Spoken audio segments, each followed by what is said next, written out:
Saudaraku sekalian, kita sering mendengar dan mengucapkan kata kebaikan. Kebaikan. Berbicara mengenai kebaikan. Apa ukuran kebaikan itu?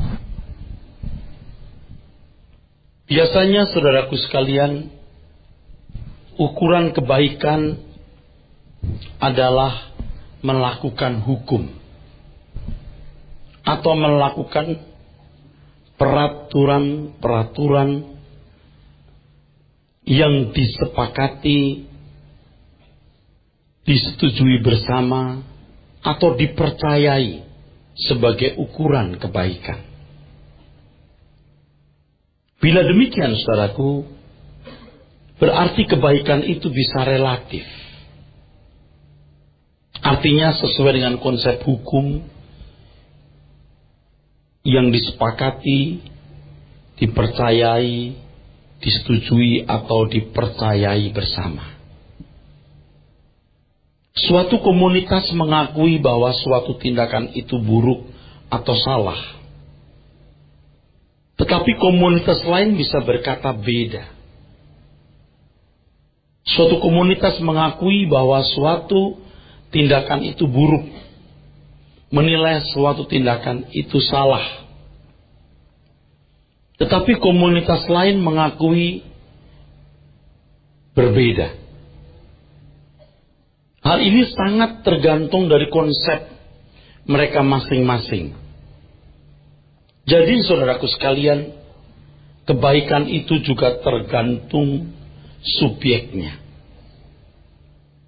Dengan demikian saudaraku, kebaikan itu bisa bersifat subjektif. Dalam hal ini, orang Kristen tidak bisa mengukur orang lain dengan ukuran kita, yaitu hukum kasih yang sempurna yang Tuhan ajarkan dan Tuhan kehendaki dalam hidup kita. Antar orang Kristen sendiri, saudara, belum tentu memiliki kesamaan memandang apa yang baik. Sebab kalau saudara membaca kitab Perjanjian Baru, Tuhan Yesus tidak merumuskan syariat apa yang baik dan buruk menurut hukum atau peraturan. Tuhan mengajarkan agar kita mengasihi Dia dengan segenap hati, segenap jiwa, segenap akal budi, segenap kekuatan. Lalu bagaimana menerapkan hukum kasih itu dalam kehidupan kita secara konkret? Itu pasti berbeda-beda. Interpretasi masing-masing itu pasti berbeda. Jadi di antara orang-orang Kristen sendiri, belum tentu konsep kebaikan itu sama. Tentu berdasarkan penafsiran mereka terhadap ayat-ayat kitab suci. Apalagi kalau kita menilai orang lain, pasti tidak ketemu. Saudaraku sekalian, jadi bicara mengenai kebaikan itu bisa relatif. Sesuai dengan konsep masing-masing mengenai kebaikan. Bisa subjektif, tergantung penafsiran masing-masing orang terhadap apa itu baik dan buruk. Di kalangan orang Kristen sendiri belum tentu, saudaraku, orang punya konsep yang sama mengenai kebaikan. Satu kelompok orang Kristen memandang begini ini rohani, tapi yang lain berkata itu tidak rohani, yang rohani itu begini, bisa beda. Ketika Tuhan menciptakan Adam dan Hawa, manusia pertama ini tidak diajar untuk melakukan suatu kebaikan tertentu. Jadi sebelum manusia diciptakan, Tuhan tidak membuat hukum-hukum, peraturan-peraturan. Bagaimana seharusnya manusia hidup. Kalau Tuhan membuat peraturan-peraturan seperti buku undang-undang itu, Adam dan Hawa harus belajar dulu itu. Dan mungkin satu perpustakaan yang luasnya 100 kali 100 tidak cukup. Sebab kasus itu bukan 1001, bisa miliaran kasus. Lalu bagaimana bertindak secara benar? Kalau harus dirumuskan dalam bentuk hukum atau undang-undang, wah, 100 kali 100 meter perpustakaan undang-undang tidak cukup. Tuhan tidak merumuskan suatu hukum atau peraturan atau menunjukkan apa yang baik itu, kecuali dua hal. Di ayat 28 dari Kejadian 1, Tuhan memerintahkan mereka untuk memenuhi bumi dan mengelolanya, menaklukkan. Dan Kejadian 2 ayat 15, Kejadian 1:28, Kejadian pasal 2 ayat 15. Silakan dibaca. Kejadian 1 ayat ke-28. Allah memberkati mereka, lalu Allah berfirman kepada mereka, beranak cuculah dan bertambah banyak, penuhilah bumi dan taklukkanlah itu. Berkuasalah atas ikan-ikan di laut dan burung-burung di udara dan atas segala binatang yang merayap di bumi. Kejadian 2:15. Tuhan Allah mengambil manusia itu dan menempatkannya dalam Taman Eden untuk mengusahakan dan memelihara taman itu. Kejadian pasal 2 ayat 16. Lalu Tuhan Allah memberi perintah ini kepada manusia, semua pohon dalam taman ini boleh kau makan buahnya dengan bebas. Tetapi pohon pengetahuan tentang yang baik dan yang jahat itu, janganlah kau makan buahnya. Sebab pada hari engkau memakannya, pastilah engkau mati. Itu saja. Tuhan hanya memberi perintah itu saja. Kelola bumi, penuhi dengan manusia, dan jangan makan buah itu. Jadi larangannya hanya satu itu. Jangan makan buah pengetahuan tentang baik dan jahat. Kalau undang-undang, hukum atau peraturan itu perlu, Tuhan pasti sudah merumuskannya. Tapi Tuhan tidak memandang perlu hal itu dirumuskan. Seolah-olah Tuhan mau mengatakan begini, saudara. Kamu akan tahu sendiri apa yang harus kamu lakukan sesuai dengan apa yang kuinginkan. Kamu akan tahu sendiri apa yang harus kamu lakukan sesuai dengan apa yang kukehendaki. Nah, saudara, ketika manusia jatuh dalam dosa, Roma 3:23, manusia kehilangan kemuliaan Allah. Manusia tidak lagi mampu melakukan kebaikan yang ideal. Kebaikan yang ideal artinya manusia tidak mengerti apa yang Tuhan kehendaki untuk dilakukan. Sehingga manusia tidak melakukan apa yang seharusnya mereka lakukan. Karena memang tidak tahu. Jadi kalau ada teolog-teolog menyatakan bahwa akibat kejatuhan manusia dalam dosa, manusia mengalami kerusakan, saya setuju. Tapi saya tidak mau membuat rumusan kerusakan total atau kerusakan mutlak dan membedakan dua-duanya. Tetapi prinsipnya bahwa manusia tidak mampu melakukan kehendak Tuhan yang ideal. Maka dalam satu pernyataan Tuhan mengatakan tidak ada manusia yang berbuat baik. Tentu ini bukan kebaikan yang ideal. Sebab apa? Nanti kita lihat. Sebab mereka tidak tahu apa yang Tuhan kehendaki yang ideal itu. Tak seorang pun manusia yang baik. Iya, baik dalam ukuran yang ideal. Namun demikian manusia masih bisa melakukan apa yang baik dalam ukuran yang relatif atau subjektif yang tadi saya kemukakan itu. Dan itu sudah cukup membuat manusia sebenarnya tidak berdosa.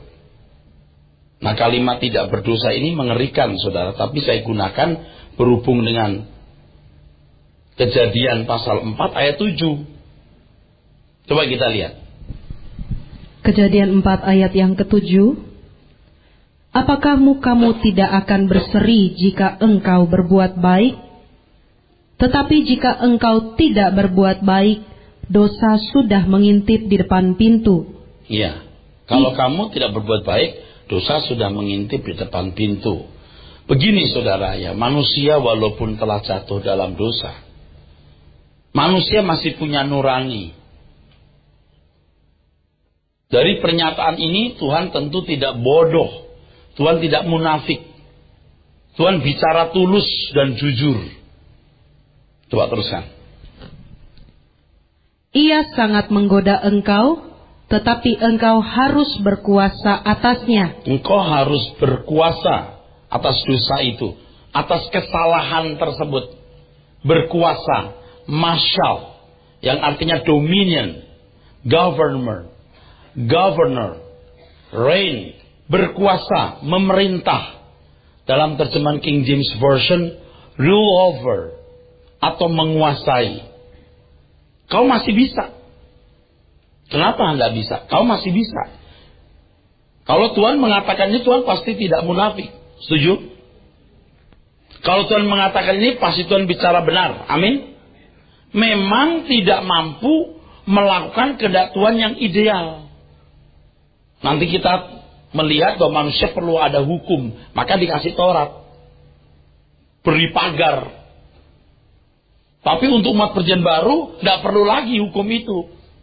Kenapa? Sebab harus dikembalikan kepada kemampuan mengerti kehendak Tuhan yang ideal, apa yang baik, yang berkenan dan yang sempurna. Oke, nanti kita akan bicara ke situ. Jadi kebaikan yang Tuhan kehendaki untuk kita lakukan, itu kebaikan yang tidak relatif, tidak subjektif, tapi kebaikan mutlak yang Tuhan inginkan. Dan kebaikan itu adalah kehendaknya. Apa yang baik, yang berkenan dan yang sempurna. PR kita itu banyak sekali loh. Pekerjaan kita itu banyak sekali. Kristen kita itu masih dangkal. Kalau Tuhan berkata kamu harus sempurna seperti Bapa di surga, memang kita akan dikembalikan kepada kehendak Tuhan yang ideal. Saya menggunakan kata ideal. Tapi kalau belum sampai itu, ya udah subjektif dulu atau relatif dulu. Tapi kamu mampu itu, kamu tetap bisa. Coba ayat yang ke-7 tadi dibaca lagi. Apakah mukamu tidak akan berseri jika engkau berbuat baik? Ya, kamu bisa berbuat baik. Ada kebaikan. Terus? Tetapi jika engkau tidak berbuat baik, jika engkau tidak berbuat baik, dosa sudah mengintip di depan pintu. Iya, dosa sudah mengintip di depan pintu. Ia sangat menggoda engkau. Nah, dosa di situ ketidaktaatan. Ketidaktaatan sudah menggoda. Kamu bisa tidak mentaati nuranimu sendiri. Terus? Tetapi engkau harus berkuasa atasnya. Kamu mestinya berkuasa atas dosa itu. Saudara, dosa itu apa? Dosa itu deskripsi sederhananya tetapi menjawab adalah ketidaktaatan. Oh, udah tahu Pak, saya tahu Anda tahu. Ketidaktaatan. Tapi nanti dulu, perhatikan penjelasannya. Ketidaktaatan terhadap apa? Tuhan cuma membuat satu larangan loh. Apa tadi? Jangan makan buah ini. Buah pengetahuan tentang yang baik dan jahat. Ketika Adam dan Hawa makan, siapa yang dirugikan? Nggak ada. Emangnya itu mangga tetangga? Dan itu apakah bisa dikatakan kriminal? Juga enggak. Bukan tindakan kriminal. Tidak ada yang dirugikan loh sebenarnya. Tapi satu hal yang esensial yang itu membuat manusia habis rusak. Menjadi rusak maksud saya. Ketika mereka tidak taat kepada kehendak Tuhan. Kan kita bisa tanya Tuhan, Tuhan apa sih ruginya engkau manusia makan buah itu? Coba ruginya apa? Nggak ada mestinya. Tetapi kejahatannya adalah ketika manusia tidak mentaati penciptanya. Tidak melakukan kehendak Tuhan yang ideal. Jangan makan buah itu. Kamu boleh makan semua buah di taman ini. Kok cuma satu saja kamu tidak nurut? Ini masalahnya bukan buah jenis apa yang dimakan itu. Beracun atau tidak beracun. Masalahnya tidak melakukan kehendak Tuhan yang ideal. Tapi ya sudah. Manusia telah jatuh dalam dosa. Tetapi manusia masih punya kemampuan berbuat baik. Kebaikan yang relatif atau subjektif. Ulangi lagi. Ayat yang ke-7. Apakah mukamu tidak akan berseri jika engkau berbuat baik? Tuh. Berarti masih bisa dong. Kalau tidak bisa, Tuhan gak bicara begitu. Mukamu berseri kalau kamu berbuat baik. Begitu saudara. Ayo kamu kalau lari 20 kilo per jam, sampai kamu. Padahal yang ngomong ini tahu dia gak akan mampu 20 km per jam. Mampunya cuma 2 km per jam. Kan jahat yang ngomong begitu. Tuhan tidak jahat. Tuhan tahu manusia masih bisa berbuat baik. Terus, kalimat terusnya. Tetapi jika engkau tidak berbuat baik, ya, dosa sudah mengintip di depan pintu. Ya, dosa itu artinya ketidaktaatan. Tapi bukan ketidaktaatan kepada kehendak Tuhan yang ideal. Itu udah tidak bisa. Tetapi manusia masih memiliki sisa-sisa nuraninya untuk melakukan apa yang baik. Apa yang baik. Nanti saya sambung dengan penjelasan berikut, nanti akan saudara pahami. Saudaraku, jadi sebenarnya masih bisa rule over, menguasai atau memerintah. Kamu bisa kok menguasai atau memerintah. Contohnya siapa? Henok. Henok seorang anak manusia yang tentu telah mewarisi sinful nature, kodrat dosa dari Adam. Tetapi di hadapan Tuhan, Henok masih dianggap memenuhi kriteria untuk menjadi sahabat Tuhan. Gimana tuh? Jadi kita tuh mestinya rela ada orang yang boleh masuk kehidupan yang akan datang nanti walaupun tidak mengenal Kristus. Sebab untuk mengenal Kristus Anda bukan hanya punya kebaikan yang subjektif atau yang relatif, tetapi yang mutlak, yaitu kehendak Tuhan yang ideal. Dan tentu tempat kita berbeda. Walaupun kita selamat bukan karena kedudukan. Bukan karena kita cari kedudukan. Di Kejadian 5:24 itu, Henok itu punya anak. Ngurus anak, cari nafkah. Kira-kira Henok bisa berbuat salah enggak? Salah kecil-kecil atau marah atau kelebihan emosi? Kayaknya bisa. Kayaknya sih, logikanya kayaknya bisa. Atau mungkin enggak, oke deh enggak usah dikatakan bersalah. Tetapi ternyata masih mampu Henok itu bergaul dengan Tuhan sampai diangkat. Nanti kalau kita bicara soal Elia lebih heran lagi. Elia itu ada brengseknya enggak? Ada. Dia ngomel-ngomel kepada Tuhan. Habis membunuh 450 Nabi Baal, bisa berkata, Tuhan mati aja aku dah. Aku sendiri di sini, mati saja aku. Kita saja enggak pernah berbuat kayak Elia loh. Rasanya saya enggak pernah loh marah sama Tuhan seperti Elia. Tapi kalau saya dan saudara emang tidak boleh, karena standar kita kebaikan yang ideal, itu kehendak Allah itu. Elia diangkatnya. Ini fakta loh. Saudara mau nolak, mau tidak nolak, faktanya begitu. Musa itu nggak ditemukan jasadnya ya. Ada satu perikop mengenai mayat Musa yang diperebutkan. Itu bukan mayat secara fisik, nanti dalam masa khotbahkan. Sangat besar kemungkinan Musa juga diangkat. Nggak ditemukan kuburnya, tapi bukan karena itu. memang tidak diangkat. Kalau iblis hanya memperebutkan mayat Musa, mayat dalam arti fisik, untuk apa mayat itu? Oh, supaya jangan iblis sengaja mau ambil mayatnya supaya Musa dipuja-puja oleh manusia berdosa. Bisa alasan itu. Tetapi sebenarnya jasad di situ artinya bukan fisik. Oke, tapi tidak usah diperdebatkan soal Musa. Henok, Elias sudah memberikan verifikasi yang tegas bahwa Tuhan begitu toleransi terhadap keadaan manusia yang tidak sempurna itu. Dengan kenyataan ini kita tidak bisa mengatakan bahwa manusia mengalami kerusakan total. Tidak bisa. Tetapi manusia tidak mampu melakukan kebaikan yang ideal, yaitu kehendak Allah. Jadi kita tidak bisa mengatakan manusia tidak bisa berbuat dosa sama sekali. Tidak bisa. Kalau kita mengatakan tidak ada yang baik, semua berdosa, itu harus dilihat konteksnya. Harus dilihat konteksnya. Kalau cuma lihat ayat itu, lalu tutup mata terhadap ayat yang lain, salah. Dia memaksakan doktrinnya, ya.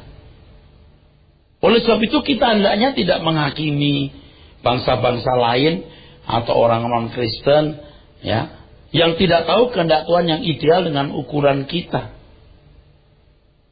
Kemudian memberi kesan seolah-olah mereka begitu rusaknya sehingga pasti semua neraka. Nah, saudaraku, dari zaman Adam sampai zaman Musa, sebenarnya manusia tidak tahu hukum dan peraturan apa yang patut dilakukan. Hanya Musalah orang pertama yang diberi wahyu Tuhan untuk menulis Tauratnya. Torah artinya hukum. Dan saudara harus memiliki pemahaman bahwa hukum itu diberikan itu juga dalam rangka untuk melestarikan umat Israel. So dari umat itu yang pertama akan lahir Mesias. Yang kedua umat itu menjadi monumen abadi. Bahwa Allah yang benar, Allah Abraham, Ishak dan Yakub itu Allah Israel. Ya, kalau saudara belajar misi pating, undang-undang sipil atau syariatnya bangsa Yahudi, itu tidak bisa kita pakai, sangat harafiah. Kalau perempuan haid harus begini begitu. Nah, perlu kita teknologi modern sudah bisa menyelesaikan dengan sederhana dan mudah. Nah, kalau ada hukum, karena bangsa itu memang bangsa yang harus dididik menjadi bangsa yang beradab. Karena mereka adalah bangsa budak. Bangsa budak selama 430 tahun. Nah, Tuhan menyatakan diri kepada bangsa Israel, menjadikan mereka umat pilihannya, yang diperkenan mengenal hukum-hukumnya.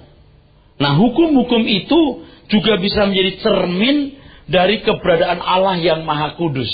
Terutama Dekalog, 10 perintah Tuhan itu. Dan 10 perintah Tuhan itu kan menjadi dasar dari semua perundang-undangan yang ada, baik misipatim maupun hukim. Misipatim itu syariatnya atau undang-undang sipilnya, dan hukim itu undang-undang ibadahnya. Dekalog itu cermin dari keberadaan Allah yang Maha Kudus. Dan ternyata bangsa-bangsa di dunia ini memiliki pemahaman yang mirip, mengerti Dekalog. Kalau undang-undang yang pertama sampai keempat memang eksklusif untuk orang Yahudi. Jangan ada pada muala lain, jangan membuat patung, betul? Jangan menyebut namaku dengan sembarangan, ingatan khusus hari Sabat. Tapi 6, 7, 8, 9, hormati orang tuamu, jangan membunuh. Itu bangsa-bangsa di dunia ternyata juga punya. Taurat juga tertulis di hati mereka. Itu yang namanya subjektif dan relatif. Sebab bagaimana mereka memahami nurani mereka dan menjadikan hukum, baik yang tertulis maupun tidak tertulis, itulah hukum. Dan kalau saya boleh beranikan ngomong, itulah kehendak Allah untuk mereka. Tetapi relatif, tidak mutlak. Sebab undang-undang atau hukum yang tertulis maupun non tertulis hanya menjadi budaya. Itu tidak mewakili kehendak Tuhan yang sempurna. Mewakili kehendak Tuhan yang relatif dan subjektif sesuai dengan kemampuan dari bangsa tersebut atau orang tersebut. Tapi Tuhan mengizinkan toleransi. Tidak apa-apa, itu mampunya. Yang diberi banyak dituntut banyak, yang diberi sedikit dituntut sedikit. Tuhan menyatakan diri kepada bangsa Israel itu luar biasa. Itu juga umat pilihan Allah. Dekalog itu pencerminan dari keberadaan Allah yang Maha Kudus. Nah, baru ada misi tatim atau syariat agama, lalu undang-undang ibadah. Kalau menyembah Tuhan itu bagaimana? Nah, saudaraku sekalian, hukum yang diberikan Tuhan kepada bangsa Israel itu hanya menjadi tutor sementara. Apa tutor? Pembimbing sementara. Sampai mereka nanti menjadi akil balik, itu pada zaman penggenapan ketika Tuhan Yesus datang, dan mereka mengerti apa yang baik, yang berkenan dan yang sempurna seperti yang dikehendaki oleh Tuhan. Nah, nanti kita akan bahas ini secara khusus. Sekarang kita balik dulu. Pertanyaan, bagaimana dengan bangsa-bangsa yang tidak mengenal Allah yang benar? Allah Abraham, Allah Ishak, dan Allah Yakub. Dan mereka juga tidak memiliki Taurat. Tahukah saudara bahwa Ayub itu bukan orang Yahudi? Ayub itu bukan orang Yahudi. Ayub itu bukan orang Yahudi. Ada sebelum zaman Abraham. Di Alkitab ada Imam Jitro, ada Bileam, yang juga disebut hamba-hamba Allah, yang bisa memberkati atau mengutuki. Betul? Bukan orang Yahudi. Faktanya ada. Kita tidak bisa tutup mata begini. Faktanya ada. Ternyata secara rahasia Tuhan pun juga berurusan dengan semua manusia di muka bumi. Dan ditemukan orang-orang saleh di antara mereka. Tapi dengan kebaikan yang subjektif dan relatif. Kalau dikatakan dalam kitab Ayub, ia menjauhi kejahatan. Kejahatan macam apa yang dipahami dia itu? Pasti kejahatan yang subjektif, relatif, sesuai dengan persepsi mereka. Ayub saleh. Oke, baca dulu ayat pasal 1, dibaca coba. Kalau Anda tanya, Pak, kenapa nggak banyak? Halo, Pak, kenapa nggak banyak? Nggak diungkapkan banyak kisah mengenai orang-orang saleh di luar bangsa Israel. Ya, enggak lah. Kenapa enggak?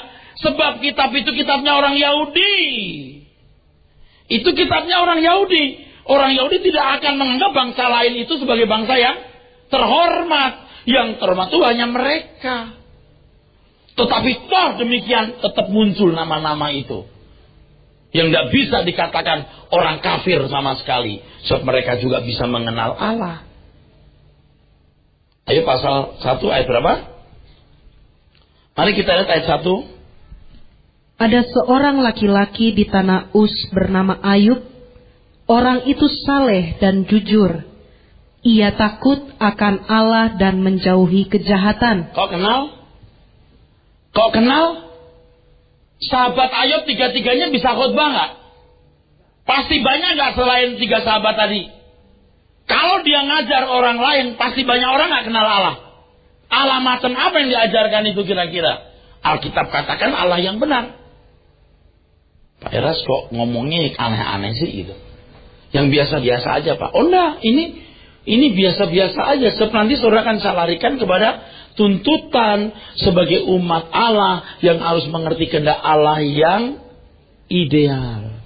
Kebaikan yang mutlak. Jadi berat. Jadi orang Kristen itu berat. Kalau cuma mau baik saja. Nah, agama-agama lain baik-baik tuh. Nggak tahu Ayub ini pakai agama apa itu. Tiganya teman Ayub berteologi nggak? Berteologi ya. Dari mana sumbernya? Saya pengen tahu. Saya tanya saya, mau saya jawab? Nggak tahu. Saya aja nggak tahu apalagi saudara. Artinya, ya yang saya khotbah ini kan harus menggali dulu, nggak tahu. Saudaraku sekalian, tentu mereka tidak bisa diyakini dengan ukuran kehendak Tuhan yang sempurna atau ideal. Juga tidak dapat menggunakan Taurat sebagai ukurannya. Nggak bisa. Jadi kalau kita dengan sombongnya berkata, semua manusia telah jatuh dalam dosa. Betul. Rusak sama sekali. Pokoknya neraka semua. Ayub masuk surga nggak kira-kira? Berani berkata Ayub masuk neraka? Ayo, siapa Ayub? Kita tuh mesti jujur ngelihat Alkitab. Mereka tidak bisa diyakini menurut Taurat yang tertulis. Sebab banyak untuk orang Israel. Apalagi dengan ukuran kehendak Allah yang ideal. Tidak bisa lagi karena mereka tidak akan mampu. Roma 2 ayat 12 dan 15 dibaca. Sebab semua orang yang berdosa tanpa hukum Taurat akan binasa tanpa hukum Taurat. Ulangi. Sebab semua orang yang berdosa tanpa hukum Taurat. Yang berdosa tanpa hukum Taurat. Nanti di belakang ditulis orang yang melakukan hukum Taurat di dalam hati. Ini yang berdosa loh. Ini yang berdosa loh. Jangan berkata semua orang juga binasa. Nanti dulu. Ini yang berdosa. Ulangi dulu. Sebab semua orang yang berdosa tanpa hukum Taurat akan binasa tanpa hukum Taurat. Bagaimana orang yang tidak berdosa tanpa hukum Taurat? Ada yang berdosa tanpa hukum Taurat, ada yang tidak berdosa tanpa hukum Taurat. Apakah itu ada, Pak? Tidak ada orang yang bisa dibenarkan makan hukum Taurat. Oh, itu benar, tapi konteksnya beda ya. Memang gak ada orang yang bisa dibenarkan oleh hukum Taurat. Gagal. Tapi jangan lupa, ada darah domba yang disembelih untuk mengatasinya. Tapi itu konteksnya beda dengan yang ini. Ini konteksnya itu hendak membicarakan kenyataan bahwa ada orang-orang yang punya Taurat di dalam hati. Yang kalau dia melakukannya, itu Yahudi yang benar tuh. Walaupun dia bukan orang Yahudi. Kira-kira gitu, baca. Dan semua orang yang berdosa di bawah hukum Taurat akan dihakimi oleh hukum Taurat. Karena bukanlah orang yang mendengar hukum Taurat yang benar di hadapan Allah, tetapi orang yang melakukan hukum Tauratlah yang akan dibenarkan. Kira-kira mungkin gak ada orang melakukan hukum Taurat? Dari ayat ini mungkin, amin. Dari ayat ini mungkin, amin. Tetapi dia tidak bisa dibenarkan, ingat ini. Sebab harus ada darah yang ditumpahkan. Ini harus diingat. Jangan lu berkata nggak ada sama sekali. Oh, nanti dulu. Dari pernyataan ini mestinya ada. Nyatanya Henok bisa. Ayub bisa. Nah, jenis korban apa yang dilakukan oleh Ayub sehingga Tuhan menerimanya atau dianggap sebagai korban yang sesuai dengan kehendak Tuhan? Misteri juga itu. Namanya agama Ayub mungkin. Oke, terus 14. Apabila bangsa-bangsa lain yang tidak memiliki hukum Taurat oleh dorongan diri sendiri melakukan apa yang dituntut hukum Taurat, maka walaupun mereka tidak memiliki hukum Taurat, mereka menjadi hukum Taurat bagi diri mereka sendiri. Ini kan menunjuk orang yang melakukan hukum Taurat tanpa hukum Taurat yang tertulis. Kan gitu. Oke. Walaupun itu gak ada yang sempurna. Israel pun gak ada yang sempurna kok. Tapi masih dibilang melakukan entah 60%, entah 70%, entah 80%. Kalau 100 rasanya enggak. Oke. Tapi kalau gagal bagi orang Yahudi ada darah domba. Kalau bukan orang non-Yahudi, jawabnya adalah darah domba yang nggak bisa menyucikan. Itu kan cuma nubuatan tentang atau terhadap darah Yesus yang akan ditumpahkan. Maka Yesus disembelih untuk semua manusia. Oke, teruskan. 15. Sebab dengan itu mereka menunjukkan bahwa isi hukum Taurat ada tertulis di dalam hati mereka, dan suara hati mereka turut bersaksi, dan pikiran mereka saling menuduh atau saling membela. Nah, jadi mereka pun juga memiliki pergumulan moral. Pergumulan moral. yang dasarnya adalah hukum Taurat yang tertulis dalam hati. Walaupun mereka tidak memiliki hukum Taurat yang tertulis di atas kertas atau sarana lain, tetapi hukum Taurat tertulis di dalam hati nurani mereka. Dengan demikian di bumi ini kita akan selalu menemukan bangsa-bangsa non-Yahudi dan bangsa-bangsa non-Kristen yang memiliki hukum, budaya atau apapun bentuknya sebagai ekspresi dari hukum Taurat yang intinya adalah kasih. Nah, kalau kita membaca Matius 25, ada orang-orang yang diterima oleh Tuhan. Kenapa? Sebab ketika aku lapar, kau berikan aku makan. Ketika aku haus, kau berikan aku. Kapan kami lihat Tuhan? Yang kau lakukan untuk saudaramu itu, kau perbuat untukku. Itu hukum kasih. Saya mau nanya, di dunia manapun ada nggak yang begitu? Ada. Orang-orang yang membela orang miskin, membela orang benar dengan mempertaruhkan nyawa. Ya ada. Apa kita anggap sepi hal begitu? Saya tidak mengatakan bahwa itu luar biasa sekali. Sebab yang luar biasa orang yang hidup di dalam kehendak Tuhan yang ideal. Saya mengemukakan ini kepada saudara supaya saudara tahu bahwa saudara saya ini punya tanggung jawab yang luar biasa tingginya. Apa itu? Mengasihi Tuhan dengan segenap hati, jiwa, akal, budi. Kalau segenap berarti berapa persen? 100%. Kalau begitu ada bagian nggak untuk yang lain? Nggak ada. Itu standarnya. Roma 12 ayat yang kedua.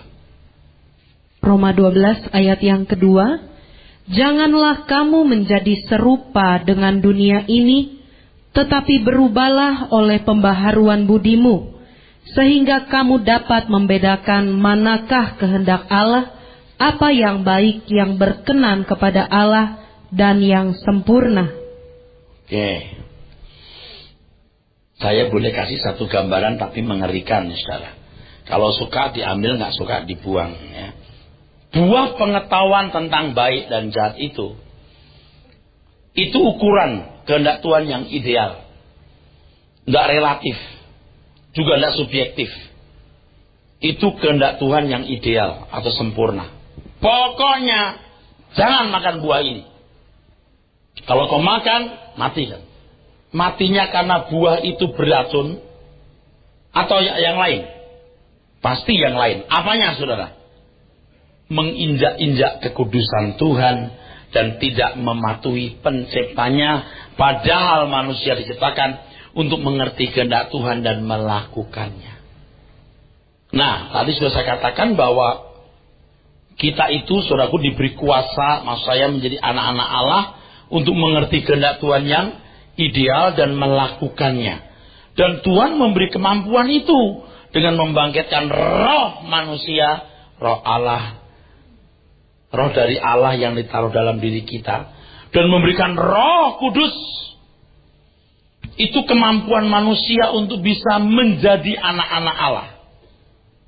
Itu kemampuan manusia untuk menjadi anak-anak Allah. Sebab orang-orang yang dipimpin oleh apa? Roh Allah adalah anak-anak Allah. Jadi pohon pengetahuan tentang baik dan jahat itu ukuran kehendak Allah yang mutlak. Jangan tanya. Kenapa mesti begitu? Pokoknya nurut aja. Di dalam diri kita ini ternyata juga ada buah pohon pengetahuan tentang baik dan jahat. Tadi sudah saya katakan ini penjelasan bisa agak berbahaya, tapi saya pinjam. Jangan kau petik. Pokoknya lakukan kehendakku, jangan kau petik.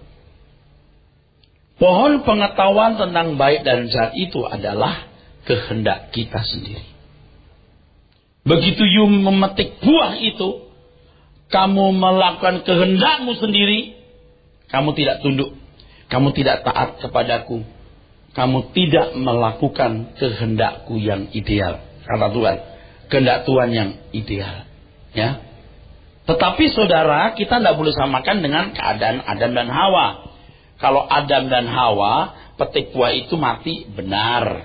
Tapi kalau kita dilatih oleh Tuhan untuk tidak memetik, buah pengetahuan tentang baik dan jahat di dalam diri kita itu, alias kehendak kita sendiri. Yang kita harus lakukan adalah kehendak Tuhan yang sempurna. Oleh sebab itu kita belajar mengerti apa kehendak Tuhan yang baik, yang berkenan dan yang sempurna. Tuhan melatih kita dari waktu ke waktu, dari hari ke hari, supaya kita bisa melakukan kehendak Tuhan tersebut. Sampai kita berkata, hidupku bukan aku lagi, tapi Kristus yang hidup di dalam aku. Ini satu hal yang mutlak. Sehingga setiap anak Tuhan itu no choice. Nggak ada alasan untuk berkata, nggak bisa Tuhan, mesti bisa. Oleh sebab itu, sekarang kita baru mengerti bahwa kekristenan itu tidak bisa setengah-setengah. Kita mau jadi Kristen 100% atau tidak usah sama sekali. Nah masalahnya kan ada orang berkata begini, Pak, kok nyatanya Pak saya baik-baik begini, tapi kok Tuhan tidak marah? Enggak. Karena Tuhan dalam kesabarannya menuntun kita. Di situ sebenarnya pergumulan Roh Kudus luar biasa membimbing kita. Sampai kita itu betul-betul punya kecerdasan Tuhan. Mengerti kehendak Tuhan, apa yang baik, yang berkenan dan yang sempurna. Sehingga kita tidak perlu hukum kalau perempuan pakai rok harus sampai mata kaki atau sampai lutut. Sehingga kita tidak perlu rumusan-rumusan hukum yang 100 kali 100 meter tadi tidak cukup. Cukup roh Tuhan yang memimpin kita dan roh kita yang dihidupkan untuk mengerti kehendaknya. Tepuk tangan Tuhan Yesus. Tepuk tangan saya sambil ragu-ragu, apa ini saya? Tidak apa-apa. Kita kembali ke Roma pasal 8 yang sudah kita lihat beberapa waktu ini. Ayat yang ke-12. Roma 8 ayat yang ke-12. Jadi, saudara-saudara, kita adalah orang berhutang, tetapi bukan kepada daging, supaya hidup menurut daging. Ya, untuk orang-orang yang kelasnya masih tidak berhutang. Ya. Kalau kita orang-orang yang berhutang, orang-orang yang tidak berhutang, masih hidup menurut daging, tentu punya kebaikan yang relatif atau subjektif tadi. Dan Tuhan tidak bisa paksa mereka untuk mengerti kehendak Tuhan dan melakukan kehendak Tuhan yang ideal. Belum bisa. Peraturan-peraturan atau hukum-hukum saja. Tapi bisa melakukan kebaikan yang relatif atau subjektif. Tapi kalau kita ini berhutang, bukan hidup menurut daging. Nah, 13. Sebab, jika kamu hidup menurut daging, kamu akan mati. Ya, kalau engkau makan buah ini, mati. Kan kita ini sekarang ini, saudaraku, punya dua pilihan, hidup menurut roh atau hidup menurut daging. Kamu makan buah ini mati kata Tuhan.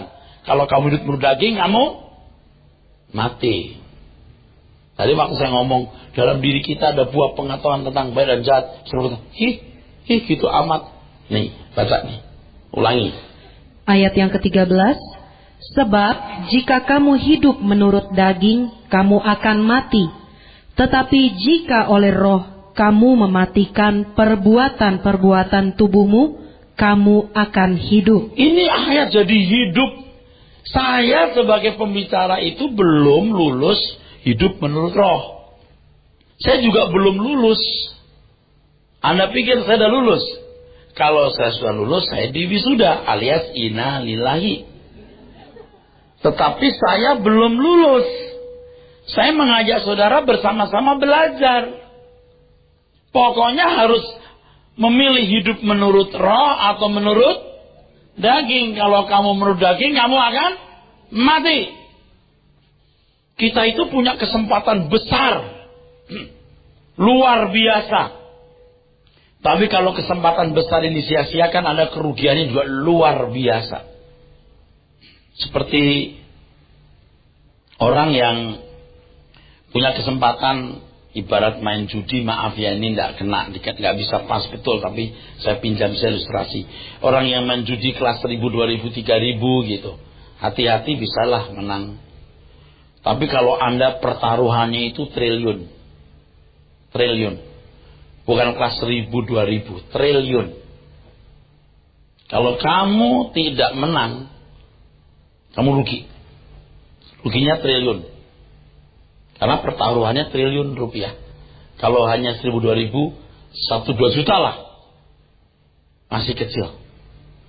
Ini pertaruhannya seluruh kehidupan. Kita menyadari ini enggak? Itu masalahnya, saudara. Pak Eras lebay kali. Saudara, menjadi anak Allah yang maha tinggi. Anak-anak Allah dari Tuhan semesta alam yang menciptakan langit dan bumi. Itu luar biasa. Tapi luar biasanya bukan karena kita punya hak-hak yang luar biasa berkat-berkatnya. Tapi kesanggupan menjadi anak-anak Allah. Mengerti kehendak Bapa dan melakukan kehendak Bapa itu. Bisa tune dengan kehendak Bapa itu. Itu yang luar biasa. Makanya 70 tahun umur hidup kita itu sekolah pendidikan. Sekolah kehidupan. Untuk mengerti kehendak Tuhan apa yang baik, yang berkenan dan yang sempurna. Makananku melakukan kehendak Bapa dan menyelesaikan pekerjaannya. Makananku bukan melakukan kehendakku sendiri dan menyelesaikan cita-citaku. Ayat 13, ulangi langsung 14. Sebab jika kamu hidup menurut daging, kamu akan mati. Tetapi jika oleh roh kamu mematikan perbuatan-perbuatan tubuhmu, kamu akan hidup. Semua orang yang dipimpin roh Allah adalah anak Allah. Ya, kalau dipimpin oleh bukan roh Allah, bukan anak Allah. Kalau bukan anak Allah, anak siapa? Saudara yang jawab sendiri. 15. Sebab kamu tidak menerima roh perbudakan yang membuat kamu menjadi takut lagi, tetapi kamu telah menerima roh yang menjadikan kamu anak Allah.